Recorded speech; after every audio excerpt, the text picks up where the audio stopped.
Zombie Apocalypse.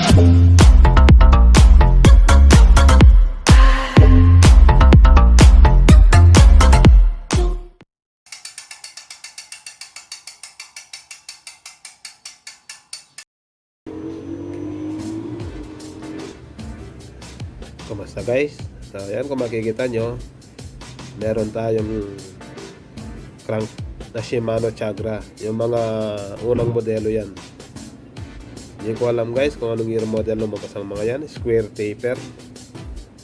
So yan guys, dahil walang gano'ng mabiling piyasa ngayon, tsaka sayang din yan, yan na lang muna ang gagamitin nating crankset doon sa binubuo nating steel na frame. Ang chainring nga pala niyan guys ay 5239 2x siya. Ayan guys, medyo luma na yung kanyang crank arm. Kung mapapansin ninyo, ayan, kupas na. Subukan nating i-bapping para kikintabin natin yan. Gagamitan natin ng liha na 400 saka 1000. Una 400, tapos ilihain natin ng 1000. Pagkatapos i-bapping natin. Gagamitan natin ng bapping soap tsaka sander. So yun guys, simulan na natin. So yun guys, kalasin muna natin.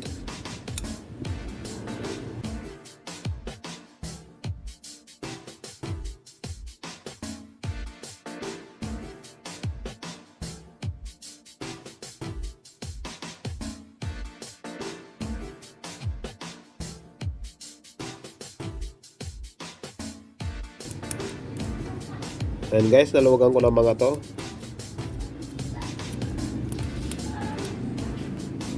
Tanggalin muna natin yung kanyang chain ring. Saka natin lilihain yung mga crank arm kabilaan.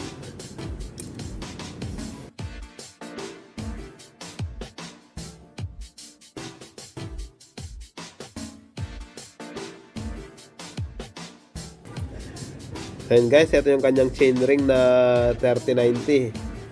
Ayan guys. Ito naman yung kanyang 5020. Maganda guys, aluminum kasi. Ayan. Pang 9 speed. Ayan guys, 52. Kita ba sa video? Malabo.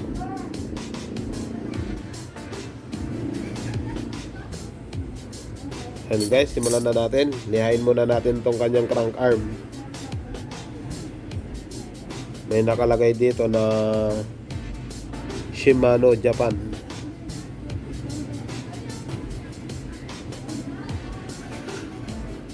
$175 yung kanyang crank arm.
So yan guys, nilagyan natin ng sticker na steel bago natin i-top coat. So yan guys, top coat na natin. So yan guys, yan yung ating crank na ating nabapping. Lagyan natin ng top coat guys. Ta-top coat natin para hindi siya kukupas kaagad. Yan. Timpla muna tayo ng top coat natin ilalagay. So yan guys, sangkap tayo ng top coat natin gagamitin.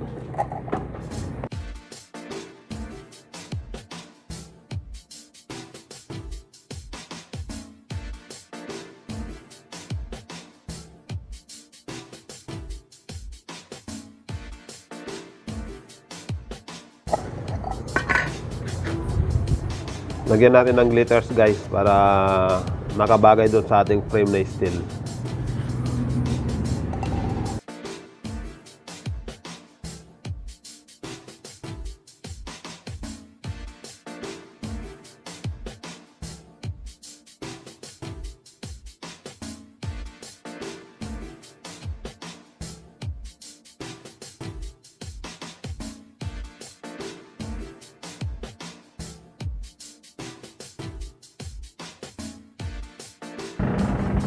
So yan guys, di ko alam guys kung kita ba sa video yung glitter. Ayan.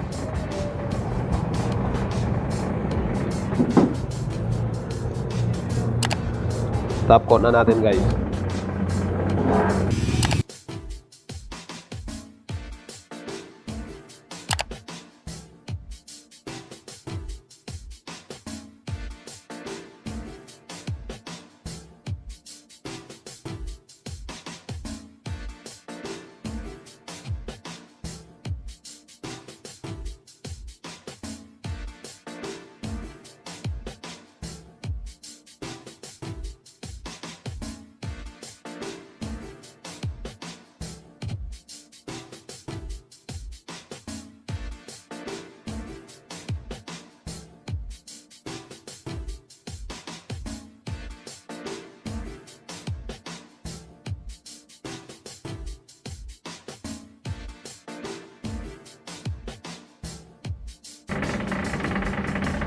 So yan guys, ito yung panghuli.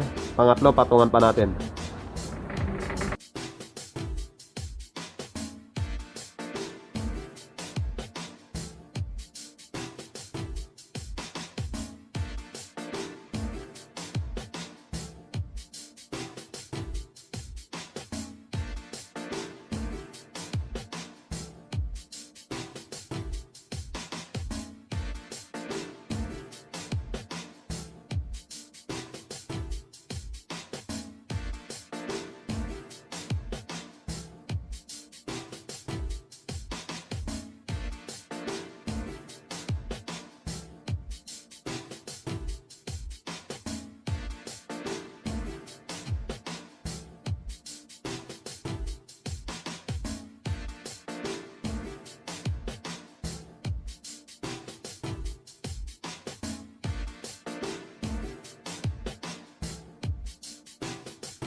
So ayan guys, natapos din natin i-top coat.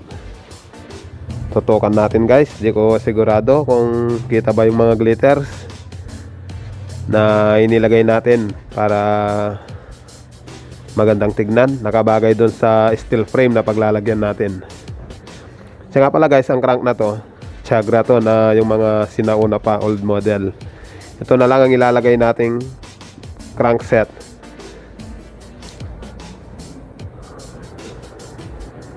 So yun guys, lagay natin mamaya yung chainring. Patuyuin muna natin.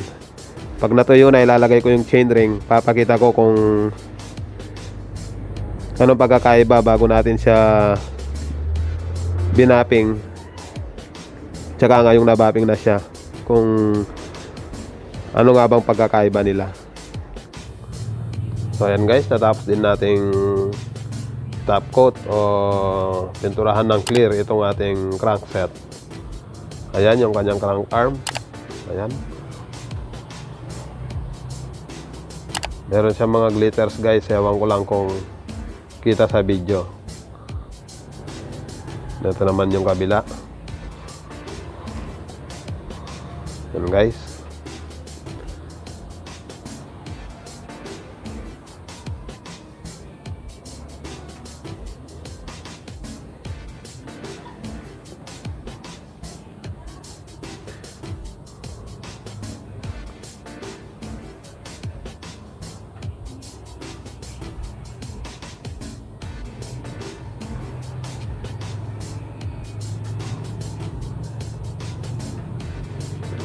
So yan guys, di ko alam kung kita yung glitter sa video. Ganyan siya kakintab. Buo muna natin guys. Lagay natin yung kanyang chain ring.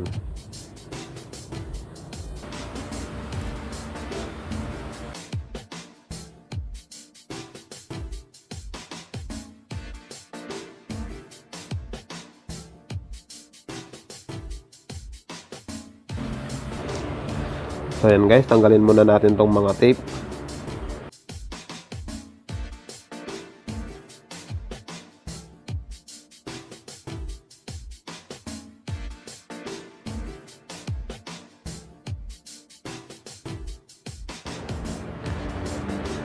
Natuyo na yung top coat guys, kaya medyo mahirap na tanggalin tong nilagay nating masking tape.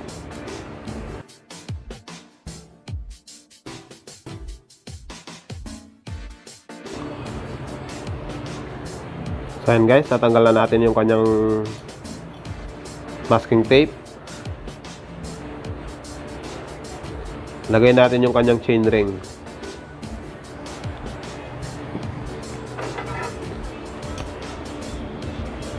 So yun guys, itong guide na to, nakatapat to sa gitna ng crank arm.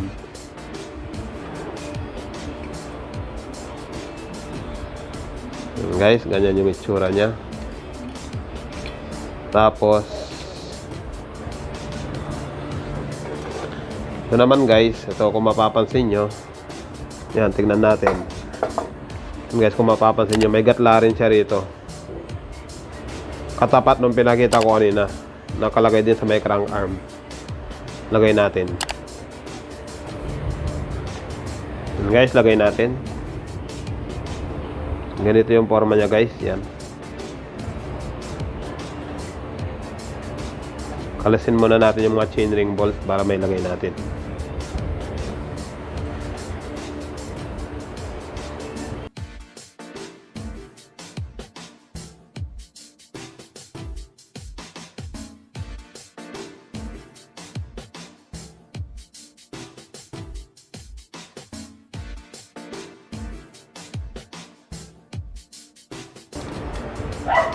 Ayan guys, lagay lang natin to dito.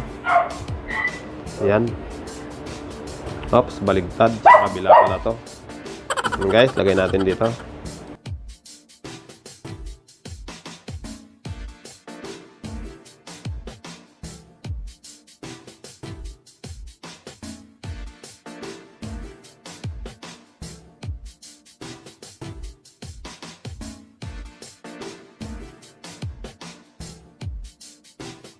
So ayan guys, nailagay na natin yung kanyang mga chainring. Mamaya ako nahihigpitan. Ito ang gagamitin natin doon sa steel frame na nirepaint natin.